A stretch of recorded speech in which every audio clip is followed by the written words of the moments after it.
Hi everybody, it's Allison coming to you from my studio here in Calgary, Alberta, Canada, and I have a very large, how should I say, it is more, my son would tease me, I think it's more like the hot dog composition instead of the hamburger. So instead of vertical, it's this horizontal canvas that I was working on outside yesterday because it was quite warm here in Calgary. Today's really rainy, and this is an acrylic painting, and I'm just seeing if I can, without making you dizzy, show you where I am at. So there it is. I'm a little bit jittery. You can see my light. It's very dim today, so I need that big light with my umbrella. And I am going to show you how I collage on some painted papers, just for a little variety in my videos. And so what I have done, for those of you that have been following me, you know I've been really enjoying making my own hand-painted papers using everything from, there's something called a Gelli plate. You can look that up, Gelli plate, which is a special kind of surface that you can make monoprints, painted papers, which is so much fun. It's very addicting. And I've taken several classes. This is a special type of wet strength tissue paper that I'm going to be using, and I wanted to add a petal on this abstract flower right in that position. So I'm going to show you how I do that. And then I also wanted to share, just in the bottom, I think this shows up on my camera, this bottom corner, I have a print of a sunflower, and I just cut it out in a really jagged fashion. And this rose just seemed to stand out a little bit too much. I didn't want the focal point of this particular hot dog horizontal landscape. I think I'm tired today. I don't know my horizon lines. Horizontal landscape, and I thought it would be cool just to put this collage paper and possibly paint a little bit over top, but just this type of wet strength tissue paper is wonderful because it's absorbent and it will go on transparent. You can use regular tissue paper. It's just not quite as strong.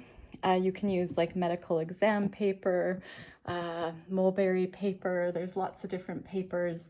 Mulberry paper, I have to say though, is not quite as transparent. So I'm gonna put on my gloves, and I don't like using a lot of the heavier or stronger glues because I find my hands get really sticky.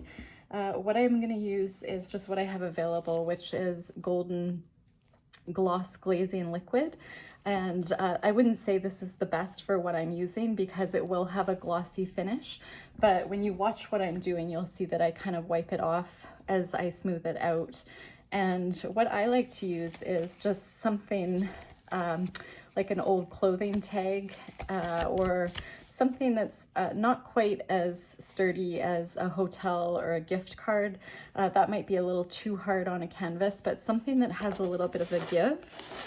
You can also use a paintbrush just to paint on the glazing medium, aka the glue on the back. This video, it was just something I thought I'd take you along with me more than kind of teach a lesson. So you can wet the back of this paper, you can spritz it with water, but I'm not going to. I'm just going to,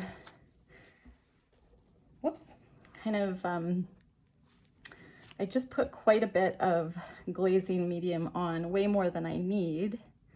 And I'm gonna line it up with where I wanted it. And I'm just gonna smooth it out with my finger first, just to get it down.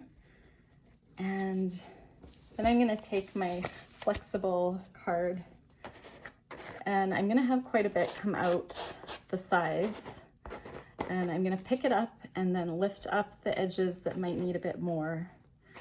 So you have a little bit of breathing room in that if you have a stronger type of collage paper like this wet strength tissue paper, which by the way is really, really hard to find. I had to order it out of the UK through a class I was taking by a wonderful mixed media artist, Kasia Clarke. I've taken several collage classes, but for her course on collage papers, I'll try and link the name. For her course, you actually buy the wet strength tissue paper through her. So I am in Canada, and I believe it's probably easier to get if you're in the US. But it's very much experimenting with just researching online, check out different maybe YouTube videos on painted papers, collaging on papers. Maribeth Quinn is a wonderful artist when it comes to learning about painted papers. She has some excellent classes. So I wiped off the excess. I don't like waste. I put it right back in this bottle. And I'm going to, because this has a glossy finish, I'm just going to grab my paper towel. Just like a shop towel, which is reusable. You can just get at Home Depot here in Canada. But any paper towel will do. And I'm just going to gently wipe off the glazing, kind of that glossy look. And you can see how beautiful that is because it brought the blue out that was underneath. And you just want to smooth it out with your fingers kind of one more time. And what I'm going to do, actually, I think I'm going to do the next one, which is this rose. I'm just going to bring you down lower here. I'm going to do this one here. So same thing. I'm gonna just kind of determine how I want it placed, and I can even put the glazing fluid just like that and then kind of move it around, determine where I want it placed. I like a bit of the dark showing through the middle of the tissue paper flower image. And you can just see how beautiful that's going on. Whoops. And see, this is wet strength, but it just tore. So you want to be gentle with it. I probably used maybe a little too much of the glue.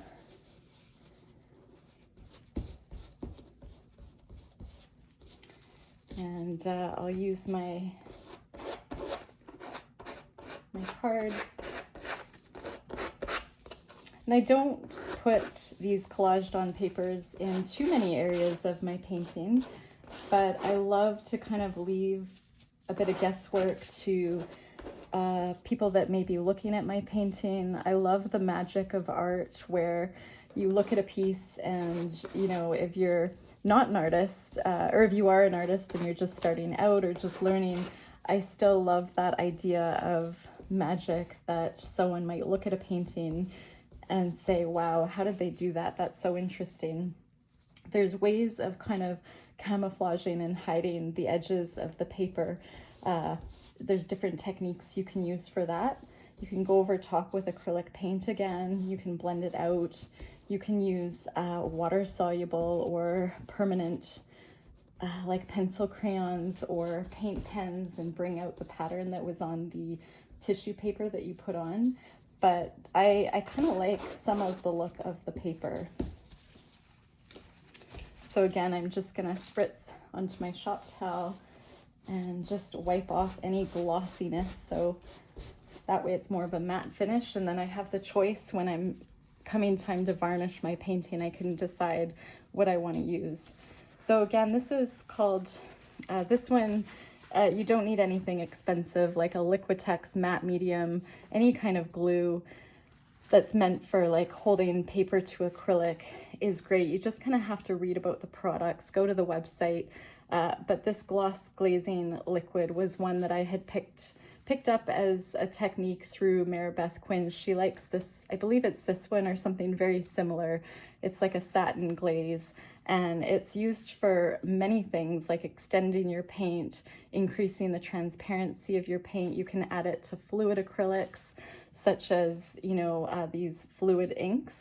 You can kind of, how do you say, just take the the acrylic ink farther when you have like something you can mix into it, if that makes sense. You can make it more of a transparent glaze, but it's also just good for a glue. I like it that it's not that messy because it comes out of this type of a bottle, and I can also put back the excess, versus sometimes I use glue that come in those big jars and they dry out fairly quick here in Calgary because we have a bit of a dry climate.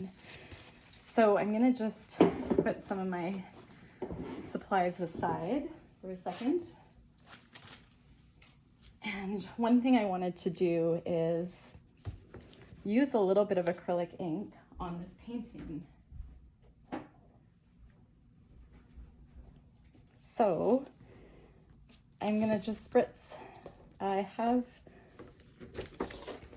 What I want to do is just extend this flower petal out and just make it a little bit more prominent in my painting. And I used acrylic ink, more like a heavy body to medium, but now I'm going to use an ink. And if you can't see, I have this plastic sheet. I don't know where this came from, but it's a wonderful sheet where, as long as I'm really careful and I don't get the acrylic ink on my painting, I'm just going to mix up a tiny bit of orange, this Rowney FW acrylic ink in Scarlet, mixed with Liquitex yellow orange Azo acrylic ink, and just see how I like it. I can tell I need another droplet of both, but I'm really appreciating the orange is similar to the orange. I just want it a little bit darker than what's already there. And I'm gonna just wet my brush in my spray bottle.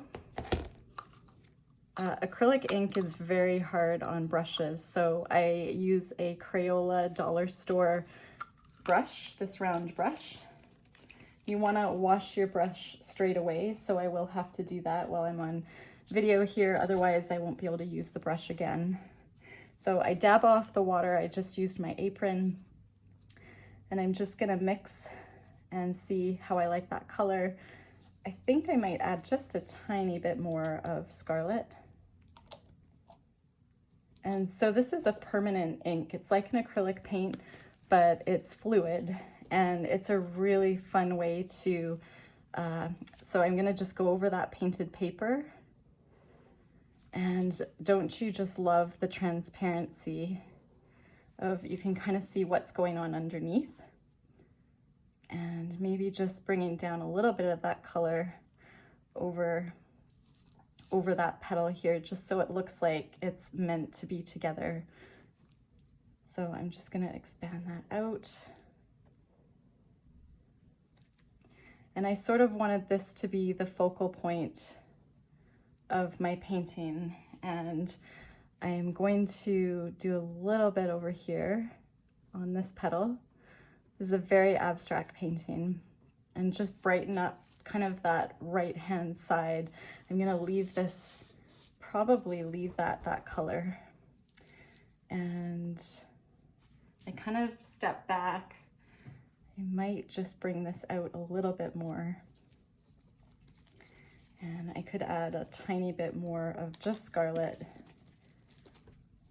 just in sort of this middle area, and maybe down here.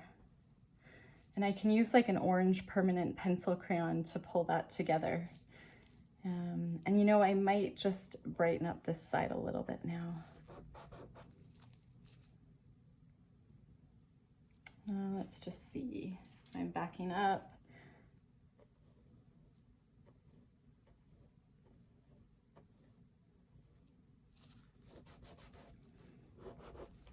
Kind of smudging different areas and looking at it from afar. And I might add another one of these collage petals on the other side, just a little one at some point, but I'm still kind of thinking that through.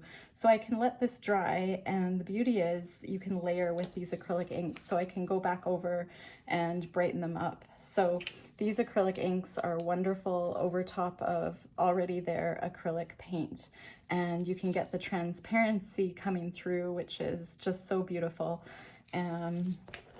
And you know, if you did something you didn't like, you probably have a small window of time where you could wipe it off. So what I'm gonna do, I'm just gonna move my sheet.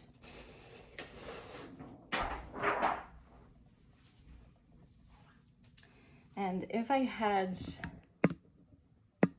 you know, a yellow acrylic ink handy, I could even kind of go over this area a little bit. But what I might do is take a permanent, so non-water soluble luminance pencil and just bring out some of that flower. So I'm just gonna go wash my brush, and I'm gonna just put one of my recent paintings. What I could do is just see if I can make it so you can all see this painting. Whoops. I'm not sure if I can get it to stay there, but you can just see a little bit more of it while I wash my brush. Just a moment.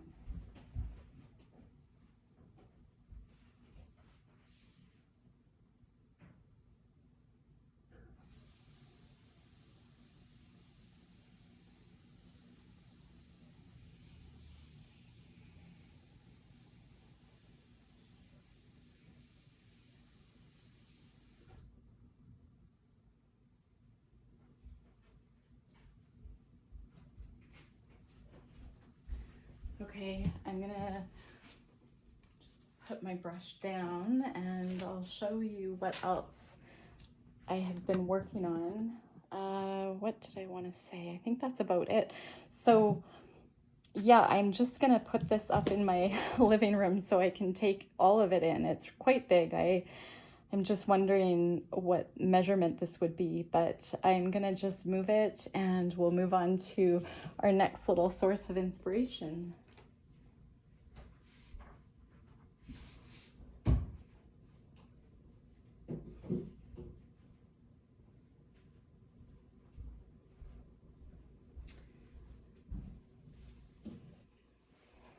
So what I have also been working on,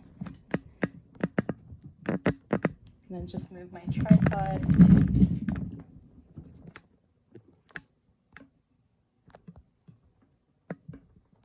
And zoom you guys in. I was working on this little canvas, and this was experimental as well. I actually have some painted papers on the underlayer. I had done a little watercolor on canvas and I didn't like what I had done. This little canvas was sitting around and I thought I have to find some way to fancy it up and really love it and make something entirely different. So you can just see hints of watercolor in the background. And I also used a tiny bit of printed tissue paper. So tissue paper that I was able to tape to another piece of paper, put in my printer, and it's a royalty-free image from the Biodiversity Heritage Library. So that is underneath this beautiful flower. And I had just gone around with gesso and I had used different types of mixed media supplies to finish it. So I'm quite pleased with this. I called it Rooted in Strength.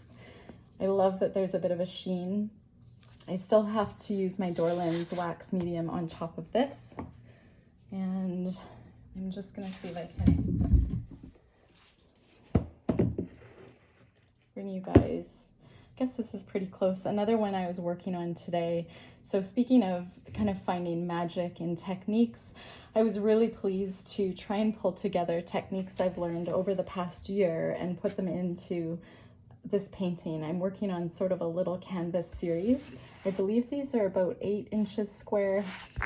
I think that would be right. This one's, yeah, I'm thinking about 8 or 10 inches. And you can just see I have painted papers, acrylic inks in the background. I have my reticulated pattern on that glossy cardstock. Just a lot of variety in this particular painting. I really love all of these details, the irises, the kind of pencil marked irises, and then next to one that has a lot of paint pen. And I had collaged simplicity on here from my mom's So Simple sewing patterns. And I had also added this along the side because I thought that was just a fun vintage flair just to kind of have on the side. I love to do the sides. You can see the bottom. And I wrapped right around the edge any of the painted papers I had used.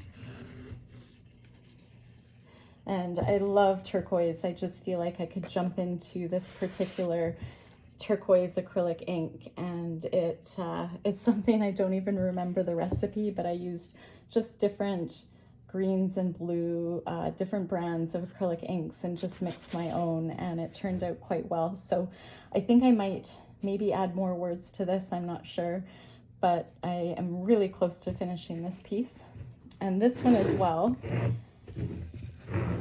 I was putting on a painted paper that just turned out to have a gorgeous flower, and I had added these leaves with the painted papers, added a little bit of pencil crayon marking to expand the flower out, and again it wraps around the edges. I did have the composition ready in my head and I wired it, and then I ended up redoing the painting, and now I feel like I kind of like this composition. So I'm still working this one out, but I think they would be kind of neat, you know, neat on the same wall. Maybe I could do a bit of a triptych. You can just see how my work, even though this is very different than my art poetry watercolor style, it really does show that I was probably the artist, you know, just with the methods that I use and how I kind of choose colors, polka dots, things that I love in my work. And so I like the idea of somebody walked into a gallery or a space and there was 100 different artists that, you know, people that know my work would be able to easily say, hey, that's Alison Dorland. And that just is something I've kind of strived for as I've been practicing art techniques over the years.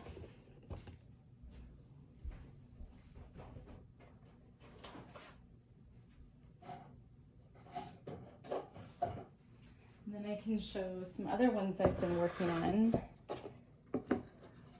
This is a panel that my dad had made.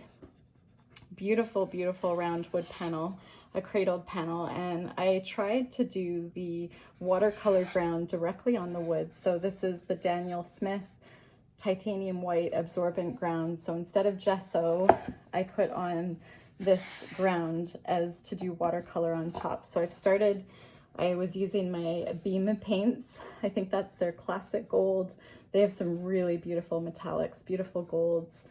And I did some stamping in here with my own stamps, just starting to put in the details. And I work on multiple pieces at a time. This is another one I have started. The golds really stand out. I think I'm gonna add words on here, maybe some more roses. And I'm also working on this one, which has a lot of texture, adding in different types of painted papers with my stamps. I'm just gonna go grab one that I had finished today, just a sec.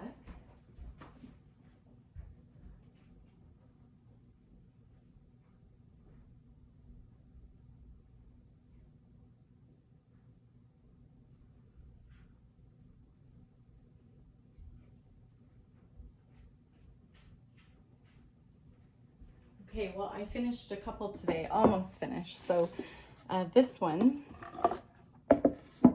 which is really different for me, but it's just like I wanted to do a mountain landscape, an abstract one, and throw in all of the beautiful painted papers. And I was able to buff out the Dorland's wax, which is what I used to finish this. So I used wax on the sides and anywhere that you can see a sheen. So like right here, the dark blue, that sheen is the more you buff out the wax. So by buffing, I mean, you know, grabbing a paper towel, and this is what I mean by buffing. So you just want to get a beautiful sheen not a matte finish, not a gloss finish, but just like sort of a sheen. And you can do multiple layers of the wax, but I think just 1 or 2 coats over 48 hours is great. So this one is ready to go in a cradled floater frame. So I'm very pleased with this. I think I told you, but I'd used a Gerber daisy, or I'm not sure if I'm pronouncing that right, but those beautiful big daisies right here, as well as you can see right here, I had stamped onto some papers. This is very thin paper. I think it was a tissue paper, and you can just see the flower in the sky. You can see the flower here kind of coming out. So a lot of hidden botanical elements in here. And again, this was Biodiversity Heritage Library printed paper that I had done. So royalty-free printed paper, and I loved those little branches. I thought they looked so sweet. Oh, excuse me. Okay, and then I was doing this sweet little one. So this is basically a cradled panel, which you can buy at Kensington Art Supply here in Calgary, Inglewood Art Store here in Calgary, or multiple places online. I believe Apollon Gautric is the place in Quebec, the supplier. These are Canadian sources, but if you just look up cradled wood panels, I imagine you could find lots of options, sort of if you're, especially if you're in the US or you don't live remotely in the world. Cradled wood panels are becoming a little bit easier to come by. And this is a gallery wide one, so I believe this one's probably 1.5 to 2 inches, which is a really nice side. This one is a little bit thinner. And I had used actual real botanicals that my mom had dried for me years ago. And I was just deciding, where do I want these botanicals in the work? But I had used some, you can see they're very fragile. I should really be using tweezers. But here's a stunning, stunning pressed flower. And I added that down here. So that's a real flower. And I also, I'm just looking if I see this one here. I could almost add that flower somehow in this painting. So pretty. So I'll just sit with that. And this also right here is a tiny little, almost looked like a pansy, but it was just a sweet little flower. So I used that gloss glue that I was using earlier, the golden gloss medium, how do you say, the gloss glazing liquid. I used that and it seemed to be okay, but I was very careful because these flowers are so fragile. So I've often used botanicals in my work, but it hasn't been since, I really started, I mean, right when I started painting, I think I was trying to figure out how to add botanicals, and then I just got out of a rhythm. So I just wanted to share those.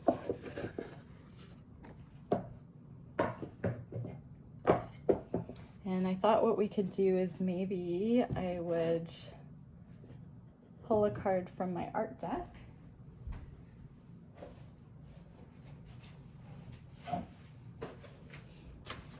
First, this is a piece of paper where I was cleaning off my brush when we were doing watercolor. Same with this, and just how beautiful that even kind of that piece of paper where you're just cleaning off the brush while you're painting, it can become a beautiful new work, a work of art. I think this would be really neat, kind of cutting out a part of this and gluing it to a little wood panel and then using the wax medium.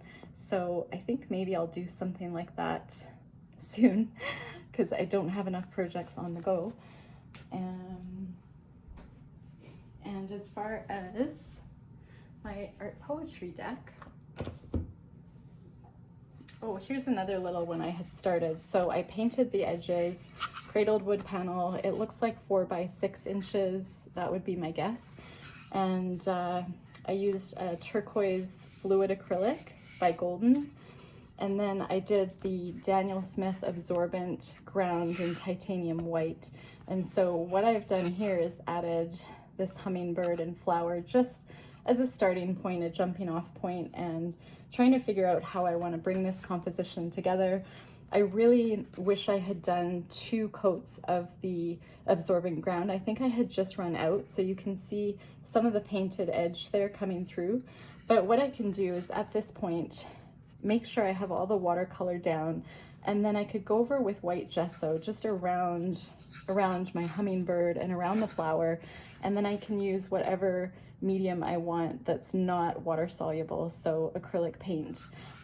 So that's an option. I can definitely hide that kind of border that's just a bit dark. So it's just all experimentation and learning, and it's taken me so long, so many hours to get to where I am. So just don't get discouraged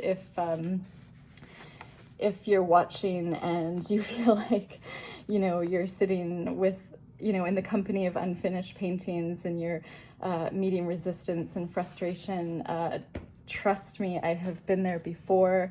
I probably experience that daily, and it's just a matter of turning off your mind when you have any kind of, when you're discouraged, making sure you get lots of rest, because I think rest is so important for creativity. And I'm gonna pull one of my art poetry cards. So this is my art poetry for insights and inspiration artist card deck, and it's 71 cards of my original art, and on the front is my painting titled Quiet. I call these watercolor paintings art poetry, so you can see the little word quiet on there. And kind of no rhyme or reason, I just will pick a card. And maybe I'll zoom you in a little bit. That's funny. So another way as artists and as creatives where we can meet resistance and become extremely frustrated is the very common thing of comparison. So my husband, he's one of my biggest supporters, role models, influences. He's such an amazing guy. I feel really lucky to be married to him. Anyways, he was going through my cards before I was sending them to the printer, and I had hired an editor, but I wanted to have at least 3 or 4 eyes on the cards before they went to print, because when you have such a big project like this, you really want to get it right. But I forget the words I had on here. This is my mountain painting titled The Grass is Always Greener. And there's a story behind the card and the painting. And first, I suppose I'll tell you, my husband, so the title of this is The Grass is Always Greener. This painting sold a number of years ago, but I liked the composition and wanted to use it for my card. I also think, you know, sometimes we think the grass is always greener on the other side. And at the time I had painted this, I was advocating for horse rescue and to stop the live horse exports to Japan, where we ship our horses alive in crates to Japan for slaughter for sashimi. So I was working with Jan Arden's organization, singer-songwriter Jan Arden, and a bunch of other celebrity and public figures for this kind of Say Nay campaign to stop what was going on. And when I was painting it, I had just gotten off the phone with someone that was part of the campaign to stop live horse export. And we were talking about, well, she was saying how she has horses that she owns horses and how they have this beautiful, beautiful green pasture. And right next to the fence where these horses kind of roam are the horses that are bred to be used for the industry in Japan. So specifically bred here in Alberta to be flown to Japan for their meat industry. Anyways, that's a lot of information. But basically it's like the grass is always greener because, and I was thinking about these horses where, you know, there could be on one side horses that are very well looked after and have kind of all the luxury, and then the horses on the other side which don't, but they're basically just separated by a fence. Anyways, so then I forget the words I had on here, but something about don't compare yourself to others, something really basic. And my husband's like, no, he's like, just comparison, period. Stop doing that, period. Like, it's not helpful. And, you know, we're all on social media, we're all on these platforms, and it can be really hard just to see what other people are putting out there. And how do we not compare ourselves when we are influenced by the world around us? And, but anyway, if you can just not compare yourself, you know, try and pull inspiration, but just know that you have the ability to create your own art with your own authentic voice, and you will sell the work that you love yourself, because there are people in the world that love that same art. There's art for everybody. And anyway, sorry to get into all the details. Hopefully that made a bit of sense, because sometimes when I'm in my creative zone, I'm not really fully thinking about things. And anyways, comparison, stop doing that. And also I wanted to just pull another card, which is protect what you love. So right now in my mind, I'm like, oh my gosh, I don't edit my videos, and I probably really shouldn't have been mentioning anything about my causes around animal rights and support, but it does mean a lot to me, and I try to not get into any details, but I like to definitely share information and awareness and why I paint, because part of my artist why is to give back to both human and especially animal causes where there's no voice. And so funny that I would just pull this card, protect what you love. So when I had done this loose reticulated style background with acrylic inks, this was a huge painting I had sold, but I saw almost like an angel's wing or a protective feather or a leaf that just appeared in that turquoise corner. And almost, you know, a flower appearing over here and over here, and I made those into flowers. But I liked the idea of thinking about it like protection, protecting what we love. And when we're going through something, having the insight to recognize that maybe we need to do a better job of protecting what we love. And let's just do one more card.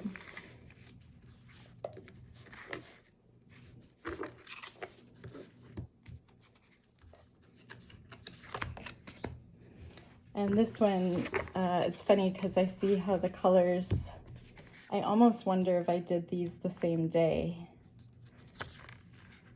because they're both large paintings. This one was on canvas, and it reminded me a little bit of our nervous system, the brain, the universe, like looking down on a beautiful landscape with a lot going on, and just connections. But I chose the word listen. So sometimes, you know, we can hear what others are saying, but we don't always listen.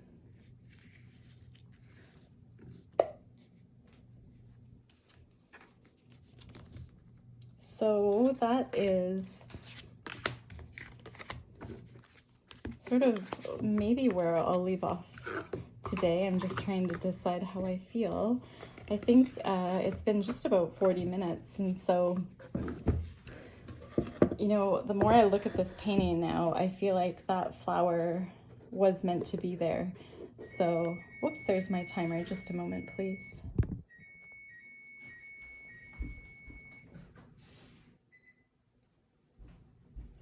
And so what I'm going to do is use my gloss glazing liquid and just go ahead and put this flower on. And it's so fragile.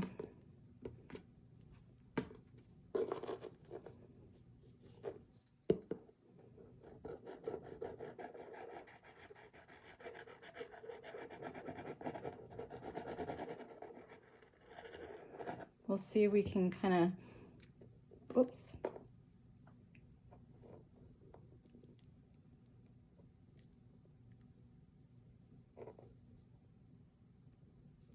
Get it down there. And I just tap it down, knowing that the glue can tear it so easily. And I didn't add much glue over here, so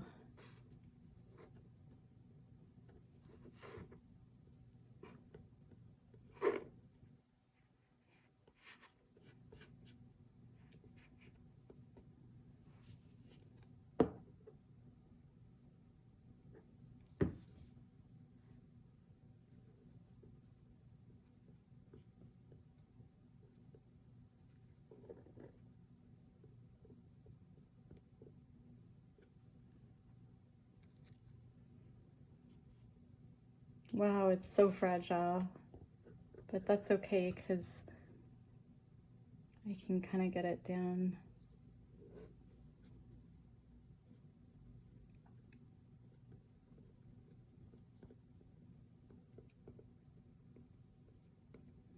And so I'm just gently trying to push out the glue.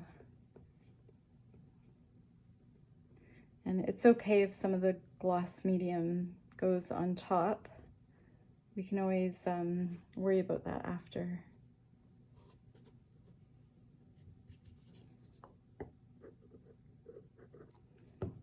And I probably used too much glue.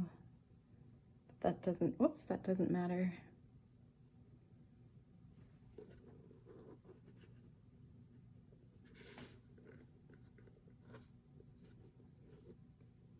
And because there's watercolor underneath, the glazing medium possibly will lift up some of that. Whoa, lots of glue. But that's okay.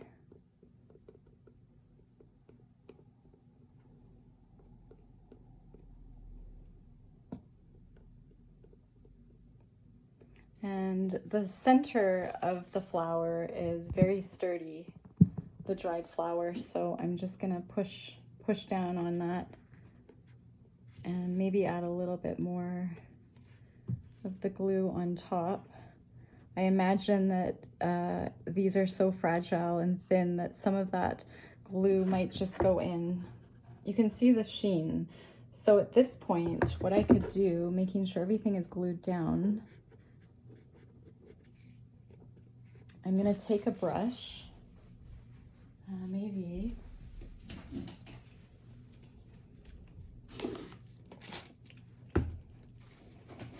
and I'm just gonna brush off as to kind of move around that glazing. Just brush it off with water and dab it up.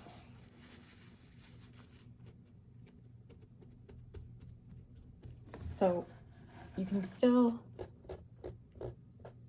see it, but what you can do is, because I'm going to be finishing this entire piece when it's all done with first Spectrafix as a fixative, just so the mixed media elements don't move, but also Dorland's wax medium, and I think the wax will completely turn any gloss to matte. So I think that's really, really a beautiful addition to this piece, and it still has a long way to go. Just gonna move that and just see, I don't have a whole lot of botanicals left. They're so beautiful. The one thing I can show you though while I'm talking about this is I had a book all on those botanicals, and I'm just wondering where I put it. Oh, I had bought this for my mom, and then I think she said, oh, you know, I finished looking through this book, if you want it back. So this is called The Modern Flower Press, Capturing the Beauty of Nature. And I had purchased this book at Chapters here in Calgary, Alberta. So I got it at, well, it's now called Indigo, the Indigo store. Just open to the preface. A thing of beauty is a joy forever. Its loveliness increases, and it will never pass into nothingness. That makes me emotional. John Keats, 1795 to 1821. So even as something fades, a pressed flower is like a memory. Memories, they change and fade over time. Flowers, I'm very sensitive anyways, but today, flowers with their brief little performance in the sun have reminded many of the great poets and thinkers of their own mortality. Their fragility is a sharp and barely acknowledged pain. As the flower opens, it has already begun to dance with death. By cutting a flower and pressing it, we are extending its life and defying nature.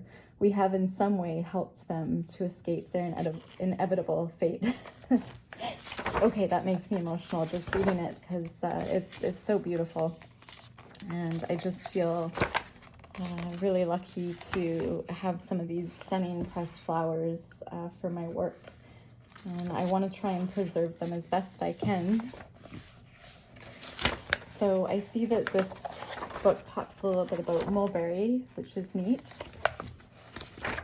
I mean, even if you're not pressing flowers, this book is so beautiful. You know, just doing a contour line drawing from this page over here, you know, just taking colors, you know, just this color palette here with the gray background as a neutral and the army green and all those brights. And so do you have any pressed flowers in your own space, or maybe do you know anyone that has pressed flowers, relatives, friends that I wonder if you'd be able to use in your work? Cyanotype art is becoming quite a big thing. And I've made some cyanotype khaki pants, which I really love. I have a friend who is she's in Calgary here, and she's a wonderful artist, Melina Vasquez, and she helped me because she actually has a special UV light in her home here in Calgary. And so when we had done the cyanotype work on both paper and fabric, you know, she makes scarves, and you can do cyanotype jeans, and there's so many neat ways of doing cyanotype art. But the way she does it is very traditional, and she has these huge, like a light box, which is probably bigger than my painting I had showed you at the beginning of this video. And so that was just pretty neat, because you can definitely leave the art and the denim, the fabric out in the sun once you've put the flowers on. But it needs that really bright light to get the chemicals to react to make the cyanotype. So this explores everything from pressed flowers, different types of flowers. I really realize I have not looked through this book as much as I would like. Stamping with ferns, flowers. That's a pretty neat idea when it's not fully dry, just painting over it to get an image. And, you know, that's sort of what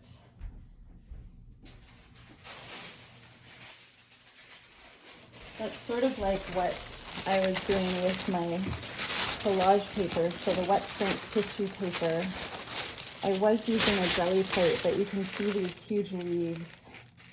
And if you have a sturdy paper, so a deli paper is really good, or again, wet strength tissue paper, medical exam paper. You want to experiment, but you can do so many things with painted papers. And what a great way to finish artwork by incorporating some of those papers. I love this, just, you know, how simple this spread is here.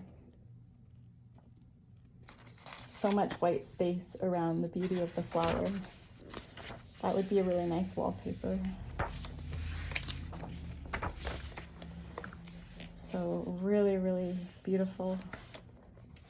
The pansies and daisies.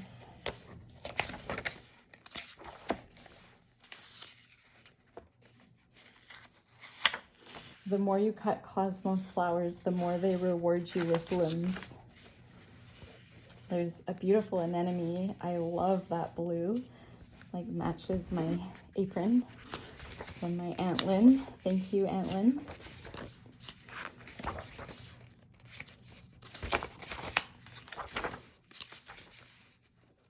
coffee.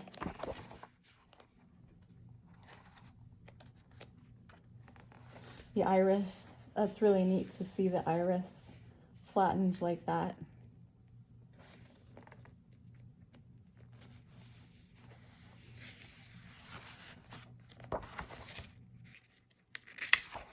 You know, so irises, it says, have many uses as well as delighting the eye and conjuring up myths and rainbows. It's the cornflower, the marigold. So much history with flowers. I would love to learn a bit more.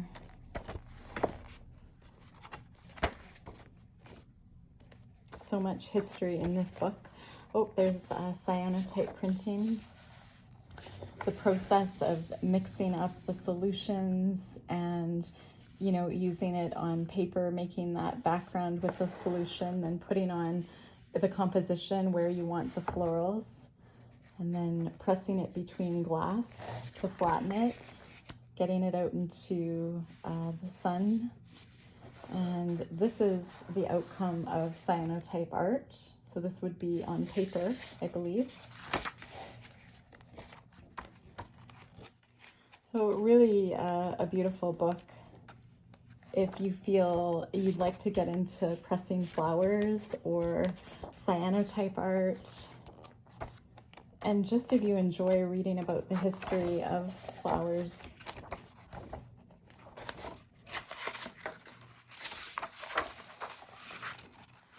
Must be a really old press there. So this is, again, the Modern Flower Press, Capturing the Beauty of Nature by Melissa Richardson and Amy Fielding.